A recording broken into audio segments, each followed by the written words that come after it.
Okay, good night, everyone. So we're going to begin our meeting tonight. I invite everyone to close the eyes so we can do a prayer together. Let's take a deep breath, relaxing the body where we're seated, feeling the presence of Jesus, of our guardian angels, all the good spirits with us, involving us all tonight. As we breathe deeply, we relax our body, we let go of all the worries of today, all the anxieties, all the distress, all the tiredness, physical tiredness, mental tiredness. We let go of everything that does not belong to this moment here, so we can feel embraced to this moment, embraced by these good energies, by all the light that is being poured on us, opening up our hearts to receive the message of the gospel, to receive these new teachings from Jesus, to learn, to grow, being receptive to all the great of the divine. We thank you, dear God, for this moment, for this opportunity to be here, to be surrounded by so much light, to be able to share so much light, to donate a little bit of ourselves by being here, by wishing well to all those in humanity. We hope that this lesson touch our hearts, our incarnated hearts, the discarnated hearts that are with us, bringing love, bringing light to all those that participate, that are listening to this meeting. We thank you, God. We ask that Jesus stay with us, involving us, helping us in this growth, in this moment. Thank you, God. So it is.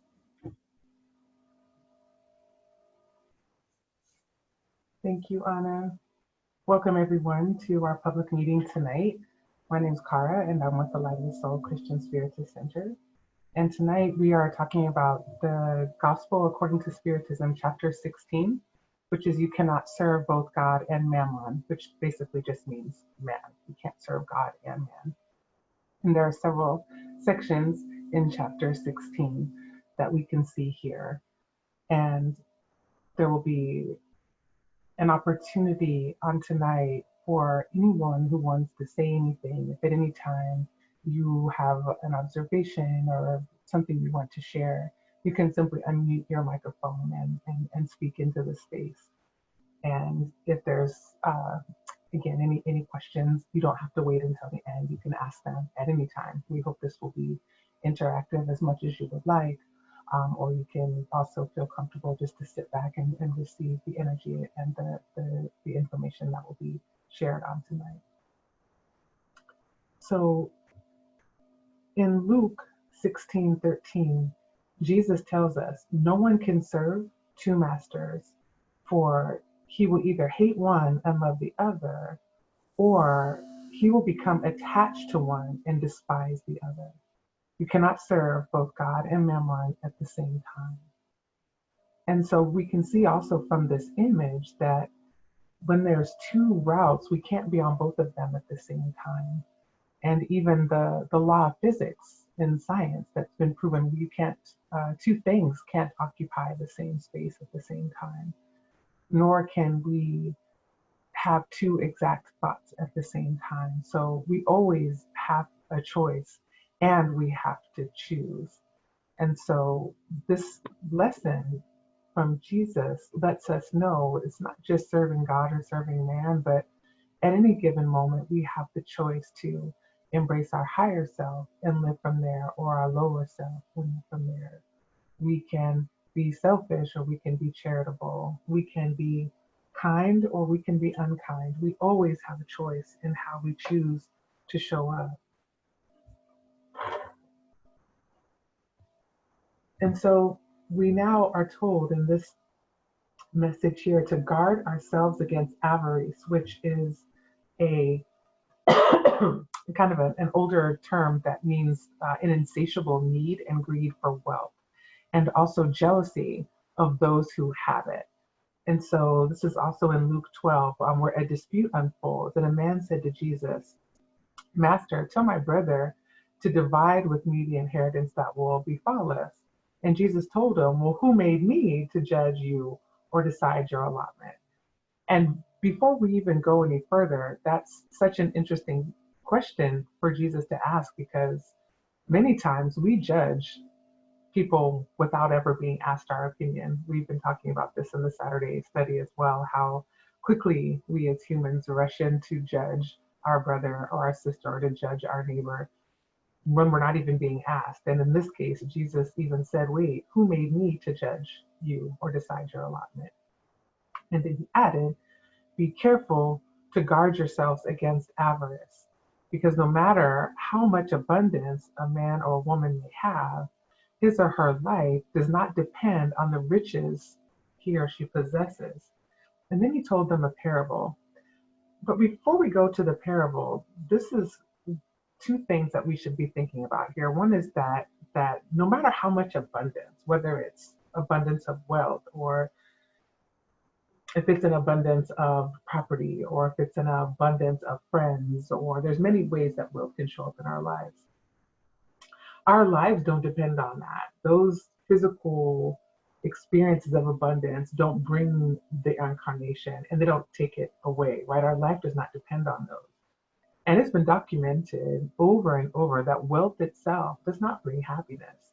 There's something called the hedonic treadmill, and that's a, a school of thought that wealth doesn't bring happiness. And this idea is that, we don't think that, we can't possibly think that wealthy people are saying, wow, I had a great day because I've been thinking about my car and my home, and they're so much better than yours. Like, that's not how wealthy people think. They get used to what they own, just like we get used to whatever we buy very quickly. Wealthy people rarely reflect on their good fortune to allow it to boost their mood. This is called the hedonic treadmill. And there's a lot that we can learn from this, because, for example, the upper middle class, pursuing more money or a higher status doesn't make their lives any better. If they're happy now, then having a Ferrari or a swimming pool and a mansion is not really going to make any difference. But if they're miserable and already part of that upper middle class, more money and more things won't make them even happier or make them smile more. So it's not the wealth that breeds happiness, and it's not the wealth that creates the life. So what's this parable that can bring us more light on this question? The parable is of the rich man, and the parable goes like this. There was a rich man whose lands have produced extraordinarily, and he thought to himself, what shall I do, because I don't have a place where I can put everything that I've reaped from this harvest? So he said to himself, I will tear down my barn and build bigger ones, into which I can put all my harvest and my entire harvest and all my possessions. And I will say to my soul, soul, you have many possessions saved up for many years. Rest, eat, drink, and enjoy. But God said to the man, how foolish you are. Your soul will be taken this very night, and then who will possess what you have accumulated? And so what this initially brings for us to think about is this is what happens to those of us who accumulate wealth only for ourselves, but do not create wealth in this lifetime that allows us to be wealthy before God. And that really begs the question of true ownership, right? If he doesn't own, if he doesn't possess what he's accumulated, well, what is true ownership? What do we really own? And this slide tells us that humans only possess what they can take with them from this world.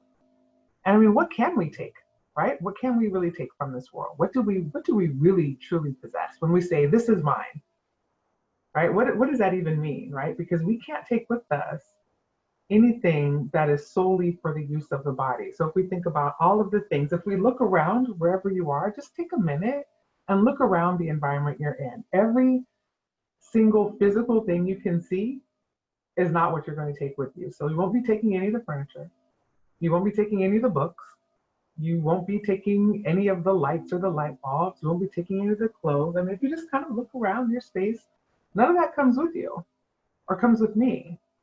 Yet if we think of the inordinate amount of time that we spend buying things, cleaning things, repairing things, wanting things, saving for things, protecting things from being stolen, and making sure valuable things are insured, and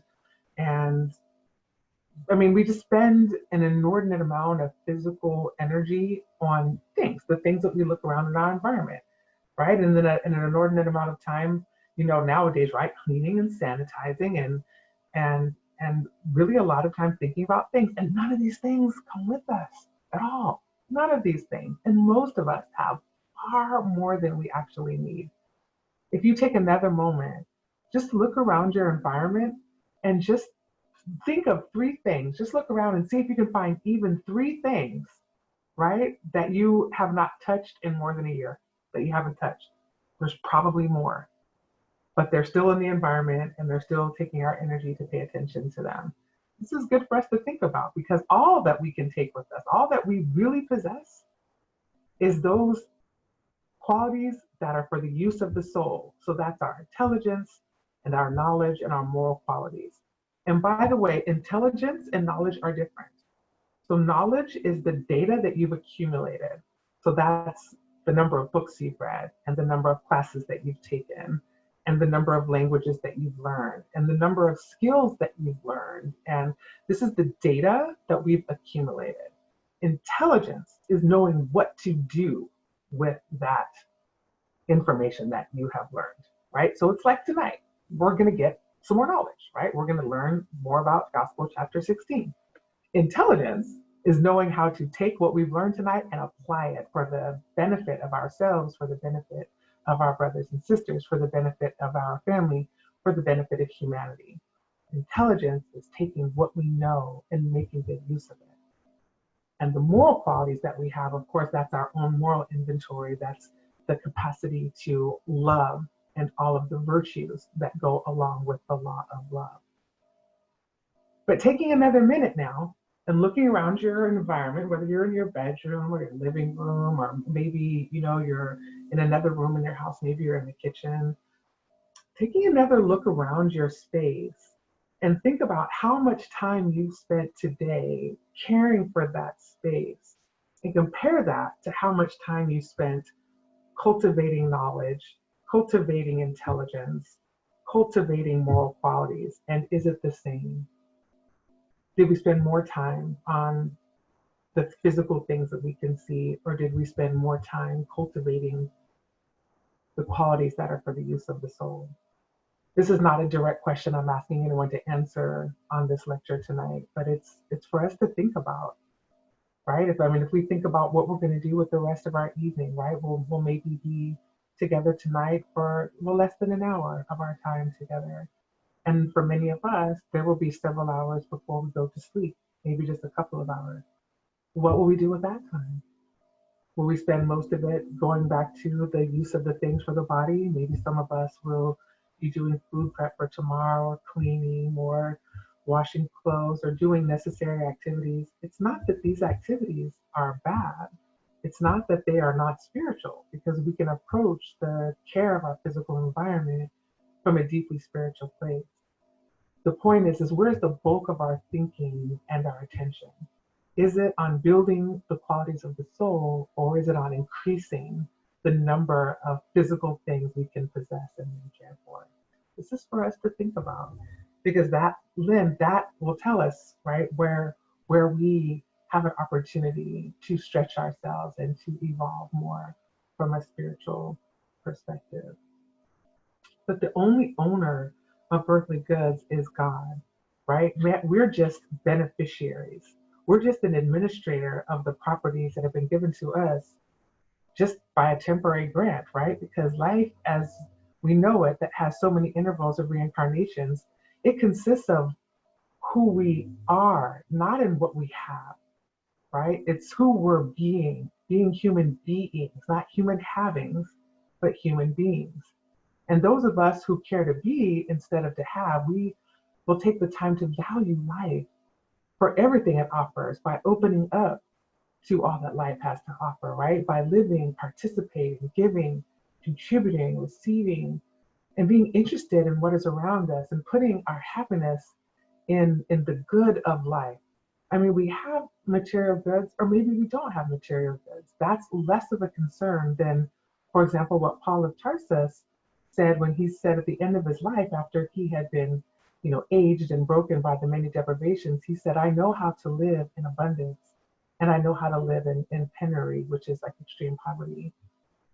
And if we think about that, right, what is, if we're an administrator of whatever we have. So take that, look around your space again, right? And think about what you've accumulated in this life in terms of material gains.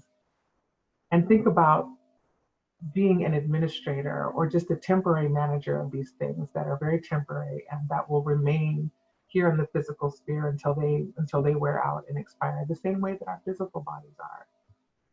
And then if we are called to account, just like any administrator is, right? Those of us that have administrative positions in the workplace, right? We have to give an accounting of that which we have administrative rights over. And so what kind of accounting will we be giving when we make our accounting, when we release this body? This is for us to think about. And also, not just how did we care, right, for the things that we were given temporary administrative right over. In other words, what kind of human doing were we, right? How were we doing that job? Or how were we being a human doing instead of a human being? But also, how are we being? There's some people, some of us, when we're administering, the way that we're doing it, we're being a person that's very proud and happy to lord it over and make people bow down to our administrative oversight. How are we being with that? Some of us are very humble and compassionate when we are administering to those around us. How are we being?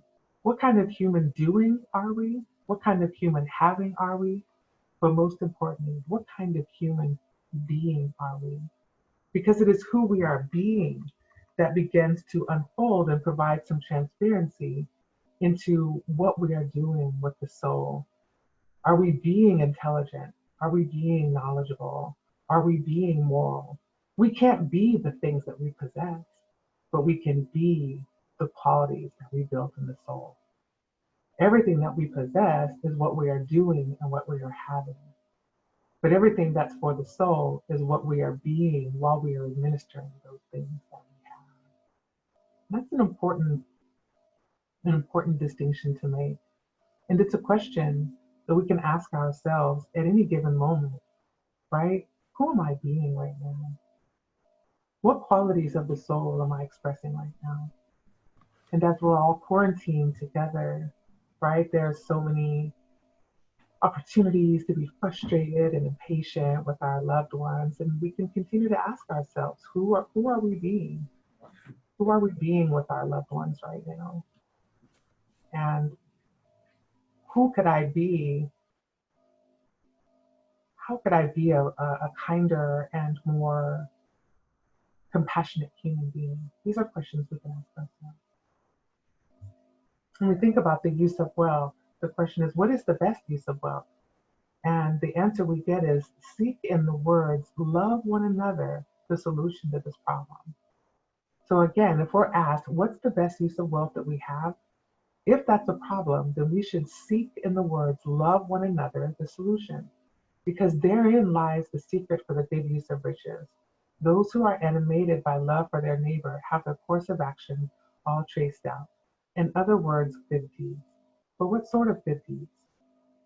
Let's think about this question.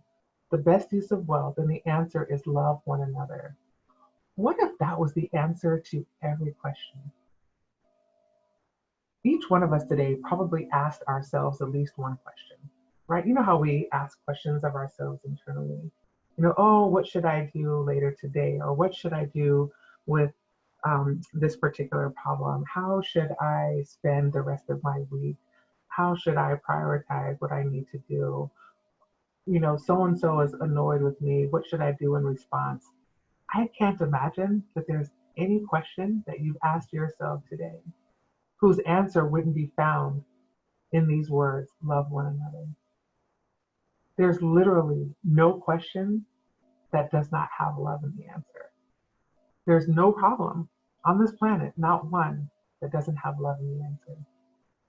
In fact, there's a song by a reggae artist named Jacques that's called "Love Is," and some of the words go, "Love is much more to life than just words. Love is more than choosing who you love. Love is loving your brother. Love is loving your sister.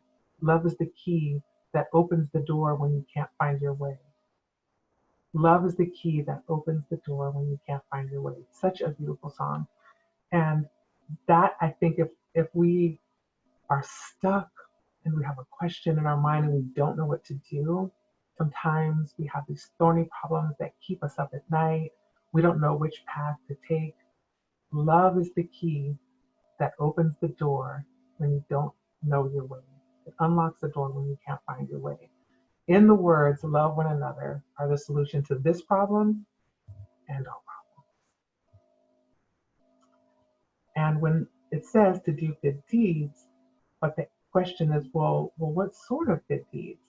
The best use of wealth, it says from Chiveres, the spirit, is to do good deeds wisely, to seek to alleviate the cause of the problem, which is really interesting because many times we try to solve the symptoms of the problem instead of solving the problem. And we don't do that just in using wealth. We do that often with ourselves, right? We have a headache, and so then we take aspirin, when the headache is a symptom of some other problem that is almost always needed to be resolved by a lifestyle change. Maybe we're not sleeping enough. Maybe our diet could have some adjusting. Maybe we could make some better decisions about how much activity that we spend so that we have more time to do exercise. Or almost every time that we look at symptoms instead of cause, we simply delay the solving of the problem, and the problem itself gets worse. So this do good deeds wisely. First, seek to alleviate the cause of the problem. What's so beautiful about messages from the spirits is that there's such a broad application in our lives. If we're willing to take the time to be intelligent about the use of that knowledge, right? If we go back earlier, we talked about some of the things we have for the soul are intelligence and then knowledge, right? This is knowledge. Do good deeds wisely. First, seek to alleviate the cause of the problem. Intelligence is realizing all of the different applications we have. I've only come up with a couple, but each one of us has our own unique intelligence that will allow us to think, well, how else could I have thought this? But we only do that if we cultivate that. The second instruction from Shavera says, then gather information to see if work or counseling or kindness would be equally or more sufficient than alms. And this is another thing that's for us to think about, right? Because sometimes, our first instinct, especially if someone is asking us for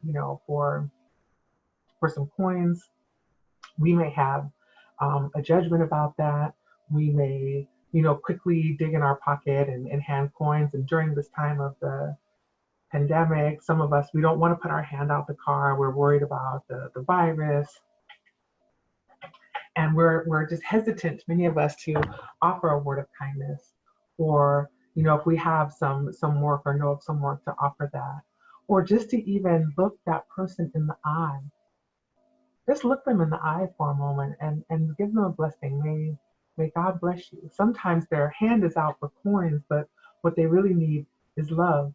I was joking with some of the ladies during our study on Saturday, and we were talking about how when we go to the refrigerator, those of us that are struggling with snacking a little bit too much during this pandemic, and one of the ladies in the class said, I go to the fridge, but I don't really need food. What I really want is love. I wish that there was a sign on the fridge that said, oh, honey, I love you. I appreciate you. If one of her children or if her husband put that note up there, she might be less likely to snack, because what is really needed is love. Well, our friends who are in need are no different, right? If love's the key that unlocks the door when we can't find our way, it's almost always what we need the most. And the third thing that Shavera says is, most importantly, spread all around you the love of God, the love of labor, and the love of your neighbor. And so this idea of spreading around, when we have a bad day, we don't have any problem spreading our bad day around us. You know, we wake up and maybe not in a great mood, and our family says, "How are you this morning?" We grumble, grumble, grumble, grumble, right? We're already spreading that energy, right? Or let's say our loved one doesn't do something we wanted them to do. And then, so then for the rest of the day, we spread our dissatisfaction with the way that our loved one chose to show up in our lives. Or maybe you wanted something and didn't get it. And so then we easily spread our disappointment around. I should have gotten this, I should have gotten that. And we spread that around, right? Maybe we're not doing it with our mind, but we're definitely doing it energetically. But what if we were just as intentional, right? You get up in the morning, you're feeling good, and you imagine, you know, you have this jar of love and you dip your hand in it and you spread it around. Like, what if we just did that? It's literally just as easy as making that gesture. What if we made that our intention? And spreading the love of God, spreading the love of labor, spreading the love of our neighbor. Because what we usually spread is our judging our neighbor. My neighbor is having their lawn cut again during this meeting. Our neighbor hasn't cut their lawn. Our neighbor is so loud when they take out the garbage. Our neighbor hasn't taken out the garbage in 5 years. It doesn't really matter what our neighbors do. We're ready to judge them if we're not careful, right? So think about this kind of jar of love in our own hearts that we could just reach in and just spread it around. And that when someone asks us a question, before we answer, we reach in and just spread that love around. We spread it on our words. We spread it on our actions. We spread it on our thoughts. What if we did that? What do we think would change? We can only apply that intelligent principle and see what sort of results that we get. This is up to us. We have choice. And then the last thing from Chabert, it says, spread the treasures of learning all around you. Scatter the treasures of your love over your brothers and sisters, and they will bear fruit. What a beautiful message. Because if we're spreading something else, if we're spreading our disappointment, that's going to bear fruit. If we're spreading our dissatisfaction, that's going to bear fruit. If we are spreading annoyance, that's going to bear fruit. Whatever it is that we spread is going to bring a harvest. So why wouldn't we spread the seeds of what we actually want to see grow? What if we chose from all of the seeds that we have inside of us, and we chose to plant them with love and water them with love and spread them with love all around us? How would our lives be different? Especially given that we're all basically living in this big test tube right now. We're in this kind of social and spiritual experiment of how are we going to evolve while we're all cooped up in our homes. What a perfect environment to have this spiritual experiment of, let me spread as much love as I can and see what happens. Let me scatter the treasures of learning, in other words, the intelligence of applying the knowledge that we've accumulated. See what happens. It's promised that it will bear fruit. What sort of fruit will it bear? Will we want to eat it? This is for us to find out as we think about this. I just wanted to pause and see if anyone has any questions or thoughts they wanted to share before we move on.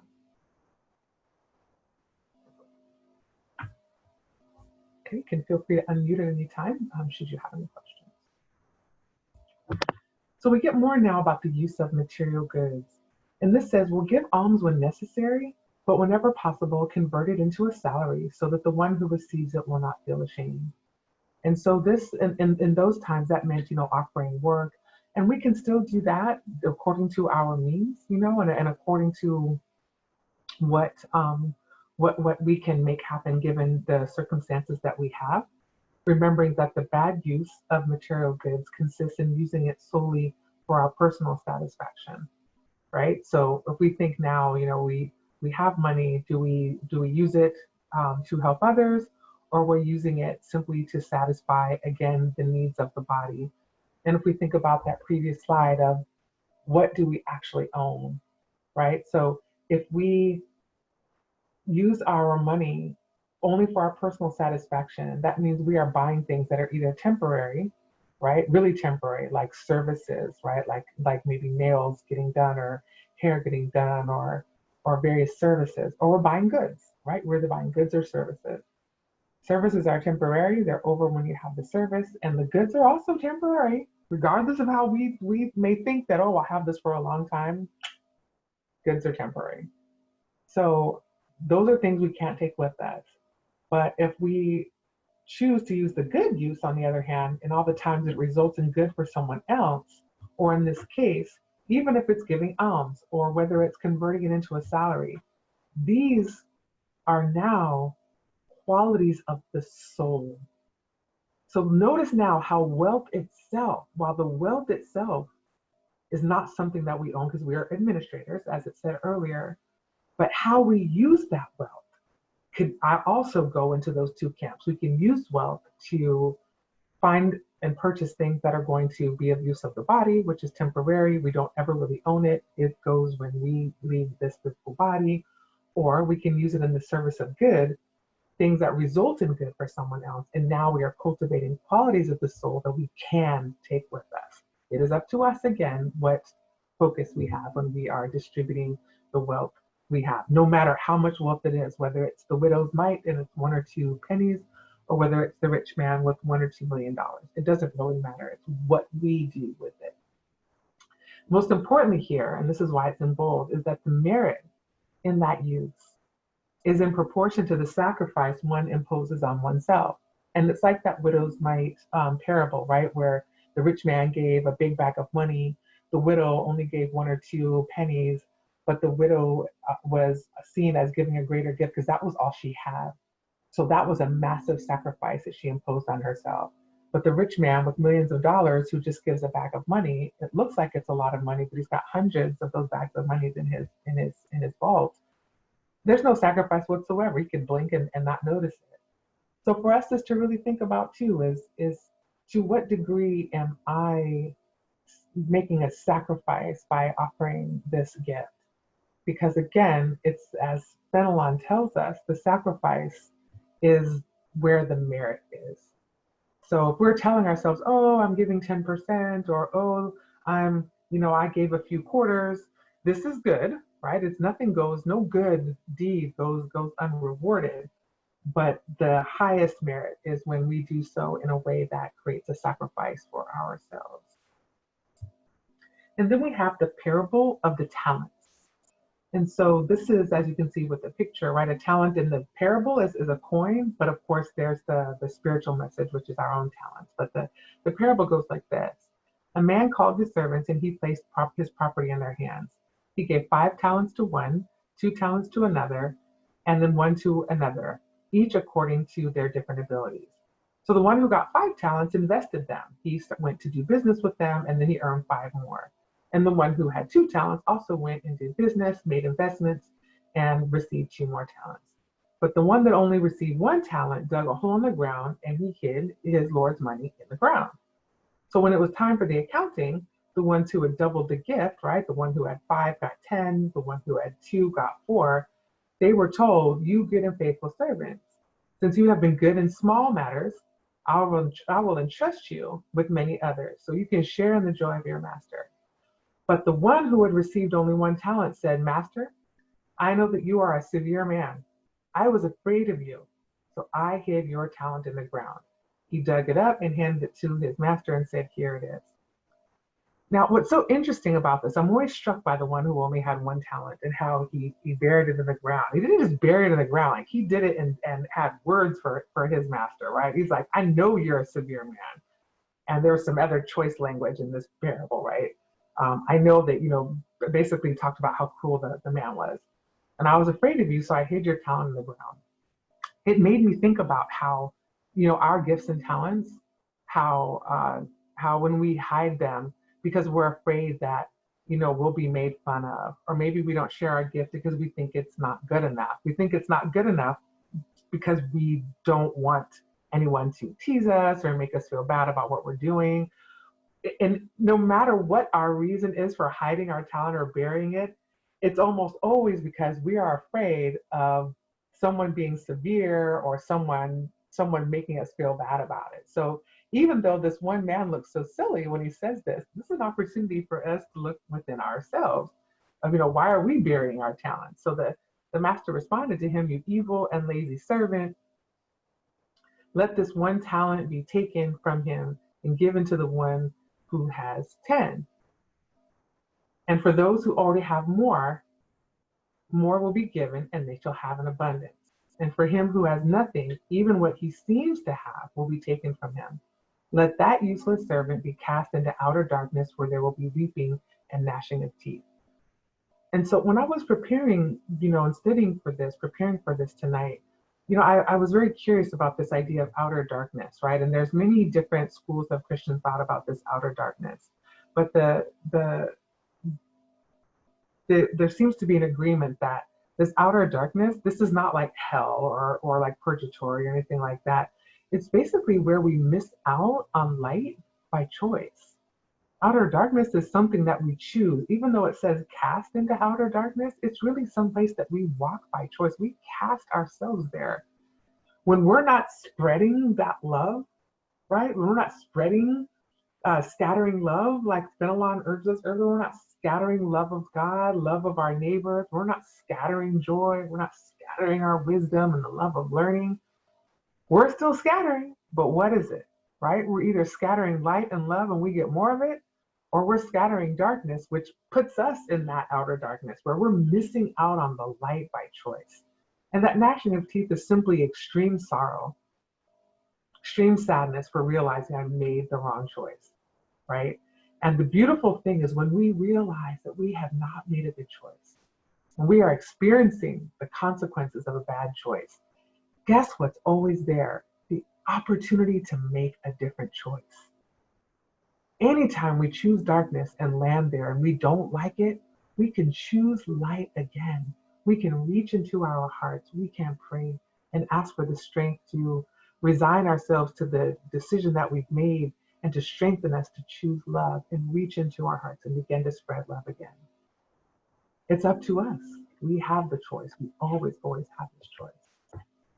And we also have this opportunity to look within ourselves and think about, well, what talents do we have, right? We've got, and on the physical level, this is just a few. We have far more physical talents that are listed here. This is just a short list to get us thinking about it, right? But we've got our body.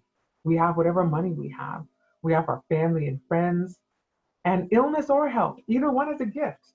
All right. Some of you may be thinking, why is illness up there as a talent or as a gift? That's a gift.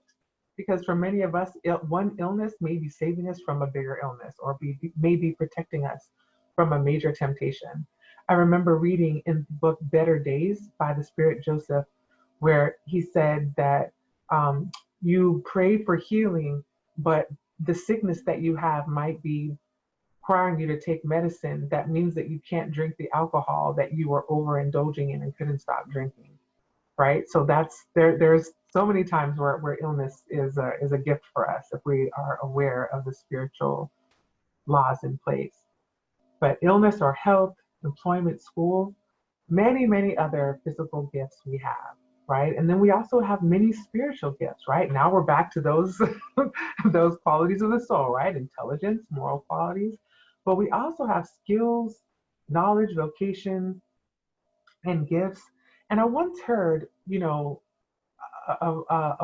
of my, a respected colleague at the organization I work with often talks about the difference between gifts and talents. And in this person's perspective, a gift is something you are born with that you don't have to work to be good at. So some of us are born with a natural gift for playing the piano, or a natural gift for sports, or a natural gift for art, right? Whereas other people may be interested in languages or sports or art or playing the piano, but they have to work really hard to build it. Then that's like according to this person, then that's like a talent. That's something that you actually have to work at.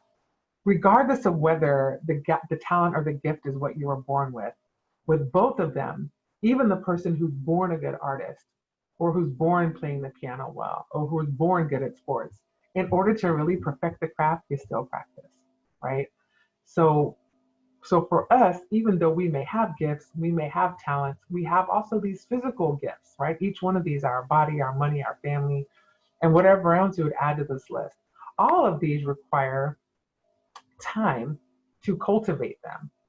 And how we distribute that time, if we spend 90% of our time cultivating the physical list and only 10% on the spiritual, we're going to have a very empty bag when it's time to drop this body and re-enter the spiritual realm. If we spend half of our time on the physical, half of the time on the spiritual, the bag may be a different size. I'm not here to tell any of us how much time we should spend in each one. My invitation to you and me, collectively, this invitation is for us to think about what's the most important use of our time and what's the most spiritually healthy distribution of the attention that we give our lives to each of these two areas. And an exercise that we could think about is for us to take an inventory of ourselves, because we're so quick to inventory everybody else. But what about us? What gifts do we have that aren't on this list? We're so quick to inventory what everybody else is missing. What do we think we're missing? What do we think we have? This is a good thing for us to reflect on. And I remember hearing a story about a closet that we all have within us. To imagine a closet that we would open this closet door, and inside there's all these beautifully wrapped gifts. And they represent the things that we actually were born with. But we know that if we open the gift, we actually have to do something with that talent that we find inside of that box. Many of us know this, so we don't ever go in the closet, right? Because if we don't know the gifts that we have, then now we're no longer responsible for using them. But what if in our prayers we ask God to show us, ask our guardian angel to be with us, to show us what our natural gifts are, and to give us the strength to use them? What would happen as we do this inventory? This is for us to think about. So the meaning of this message from the meaning also from the parable is to those who already have more will be given, because having conquered, he or she receives more for their effort in doing good. And the ones that do good with their talents are recognized for their merit. This is a picture of Mother Teresa receiving the Nobel Peace Prize in 1979. And the ones that don't make good use of their talents receive the consequences of that action. Now, does this mean that you make use of your talents and you're going to win the Peace Prize, the Nobel Peace Prize? Maybe, maybe not, right? Probably that remains to be seen, as Mother Teresa was a highly elevated spirit. But as we have seen, for those of us that work in the workplace, that when we can be trusted with the little, more is given to us. And when we don't make good use of the gifts that we have, there are consequences, right? And it's for us to think about, what will we do with those gifts? And then when we think about, the inequality of riches, right? So why are some people wealthy and some people are not? Why is there extreme poverty in some places and then wealth in others? What's the purpose of that inequitable distribution of wealth? And the answer we get here is that because we're not all equally intelligent. We're not all equally active and industrious enough to acquire wealth, or to be moderate and foresightful enough to preserve it. Right? And also, this inequitable distribution is a social program of God for the moral experience and transformation of man and woman. Because wealth is a trial, right? And poverty is a trial. And over successive lives, we've had both. And based on how we have evolved and the choices that we made, and if we think about the previous slides, how much time we spent cultivating the physical aspect of it versus the spiritual aspect of it. And did we make good use of that wealth, then determines how we have successive incarnations. And as it says here, each one of us is going to own wealth at the appropriate time throughout the number of our physical existences. And the trials of poverty and wealth, we can think about it like this, right? That poverty offers the trial of patience and resignation. Right? And because, in divine law, there's no privilege, right? There's no favors. So divine law is absolute. All inhabitants of this earth, we have to evolve ourselves. And we experience in every incarnation the exact experience that is in direct proportion to our capacity and to the direct proportion to our degree of spiritual evolution, and in direct proportion to our capacity to love. Because over it all, love is the key. that unlocks the door when we can't find our way, right? That's always the way. And wealth itself is a trial of charity and abnegation, right? So that's, again, how much love will we inject in our use of wealth? And when we are stewards of wealth, what will we do?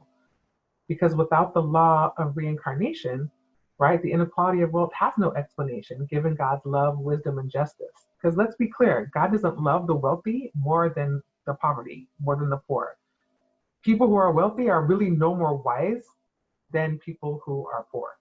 People who are wealthy are not recipients or administrators of justice more than the poor. There's no favoritism. So whatever position we occupy in the spectrum of wealth or poverty is due to the trials that we have chosen based on our current level of spiritual evolution. So the time is now for us to remember that earlier warning about guarding against avarice, that being envious, being greedy for wealth, and being envious of those who have it is a waste of time. It's better that we spend our time building those qualities of the soul, of wisdom, knowledge, intelligence, moral qualities, skills, knowledge, vocations, gifts. It's better that we spend our time here. So what about if wealth were equally distributed, right? Would poverty cease to exist? And the answer is no, right? Each person would have a minimal and insufficient portion, and the equitable distribution would be temporary, right? Just like the talent, some would augment it, right? Some would bury it, but most would spend it on the satisfaction of their material needs and desires. And in no time at all, the unequal distribution of wealth would return. And fair distribution will only be possible when we as human beings are guided by charity, and that when we exterminate pride and selfishness from our hearts. And let's face it, we're not there yet, right? So this is not an example of God's injustice that wealth is inequitably distributed. We learned that already, but it's worth asking this question, right? What would that be the answer to the end of poverty? And the answer is no. And the better question I think for us to think about then is, what about detachment from earthly possessions? Because that now, if we think about the earlier questions we asked with spending time cultivating the soul, or spending time as we look around our spaces, spending time cultivating our earthly possessions. If we're to detach, this would consist of several things. One is appreciating wealth for its true worth, which is knowing how to use it for others and not only for oneself. That's reaching in to that bucket of love within us and spreading that around, right? Instead of trying to take as much as we can and hide it in that barn like the rich man. And also we detach from earthly possessions by sacrificing our self-interest in the future life on its behalf, right?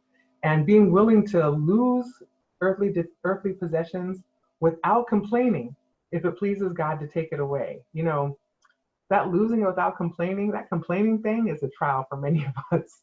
That's another thing we've been talking about in the Saturday study is, you know, some of us, we complain about how other people complain, not realizing we're falling in exactly the same trap. We're judging others by the very same thing that we're doing. It's that, you know, removing the speck from someone else's island while we have a plank in our own.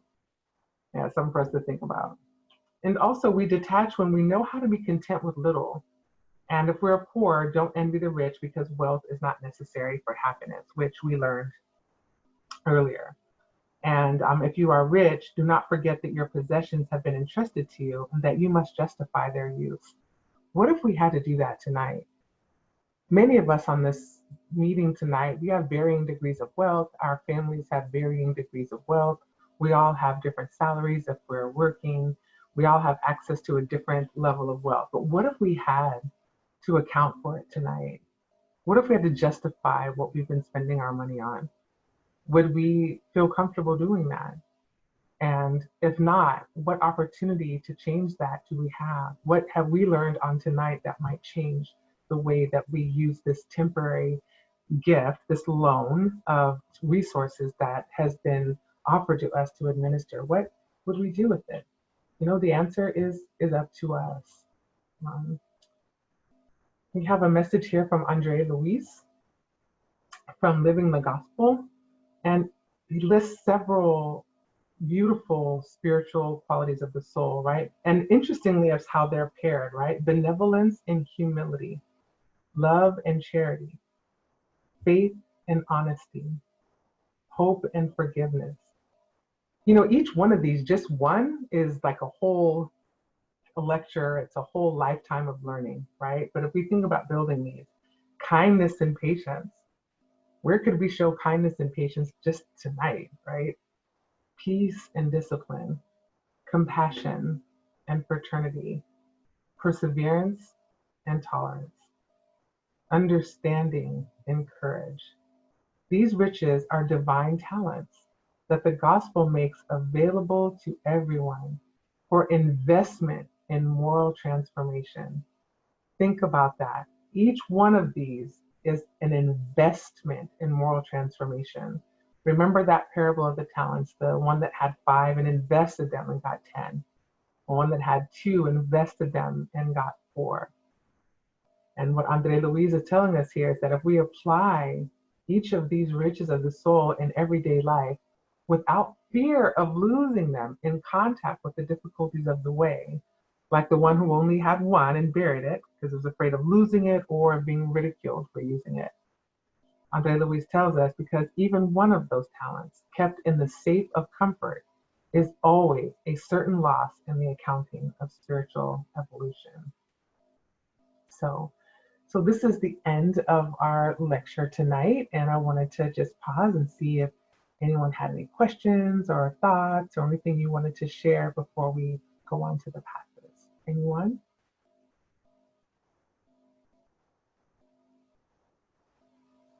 Hi, Kara. I Well, just want to say thank you very much for the for the tonight's talk. It was great, very good explanation about the gospel according to the Spiritism, chapter 16. Thank you very much. thank you, Rafael. Yes, Cara, this was an amazing lesson. Those types of lessons I will probably take a week or more to digest everything that you said in here, but it was just like a powerful message after another powerful message. So thank you so much. Thank you, Andriana. Definitely brought us like some good reflections that we can carry with us and work throughout the week, like you said, Auntie. Thank you, Karen. That was great. Thank you, Anna Paula. All right, so I'd like to invite everyone to make sure you have some water nearby or get your glass of water now as we prepare for the passage treatment, which will be led by Andriana.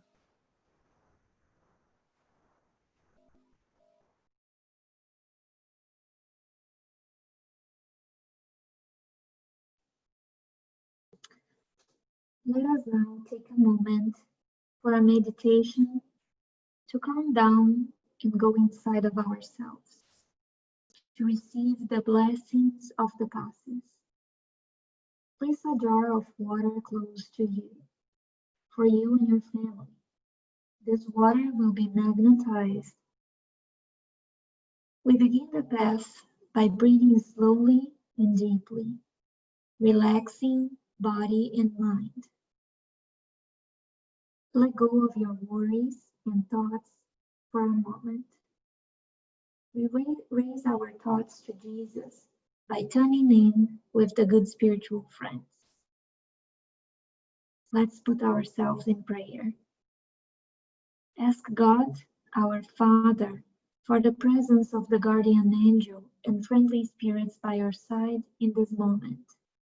We ask them to assist all the homes here represented. We ask God to allow us to receive healing rays for all physical body ailments, stopping any action of infirmities through the application of vibrations of rays of light throughout our being. We now proceed to the dispersion paths. Let's imagine a crystal clear water falling over us, full of blessings, involving our whole body, removing all the negative energy, thoughts and feelings, penetrating and involving our entire body, organs, cells, and our centers of force, restoring our energies. Detaching ourselves from all hurt and anger, nervous tensions, guilt, sadness, and frustrations, afflictions, and anxiety. Allow the action of this cleansing by putting all your difficulties and sensations in the hands of the emissaries of Christ. We feel ourselves spiritually clean. Involve in this moment the entire environment of your home, opening the doors to cleanliness and releasing all feelings of selfishness and possession. May this water clean the spiritual environment of our home from all forms of ill thoughts and feelings that may disharmonize ourselves and our family members. Dear God, embrace our hearts, giving everyone good intuitions and freeing us from all evil. Thank God. We now proceed to the replenishing bath. After cleaning, feeling light and happy to be free, we start the strengthening phase, restoring all our energies. Let the light of love fall upon us by rays of restoration of our whole being, helping us re-energize both morally and spiritually. Visualize the team of spiritual doctors around your physical and spiritual body, receiving lights that provide beneficial and strengthening energies. Through breathing, through the pores of your body, and through your mental thoughts, strengthening your immune systems, restoring to balance all of your organic activities, bringing encouragement and well-being to your body. Let's thank Jesus and the whole team of good spirits, asking for this light of healing and blessings for all humanity, and involving all the sick and distressed for the trials of the earth at this time. Let us unite our thoughts of love and be an instrument of support so that the good spirits can act on everyone who needs it. Pass in name of Jesus. At this moment, we imagine the hospitals and everyone there receiving this healing support, the homes of the sick and those who remain silent, still feeding the action of this disease. We know that God acts in all of us. May His will be done. May the water that we set on our table now be blessed by the hands of our good spiritual brothers, workers of Christ, bringing all the benefits to our spiritual and physical bodies. Thank you, God. Now serve this water for your family during the week. Keep these rays and vibrations of light. Continue to act on your mental and spiritual and physical body. Thank you, Angie.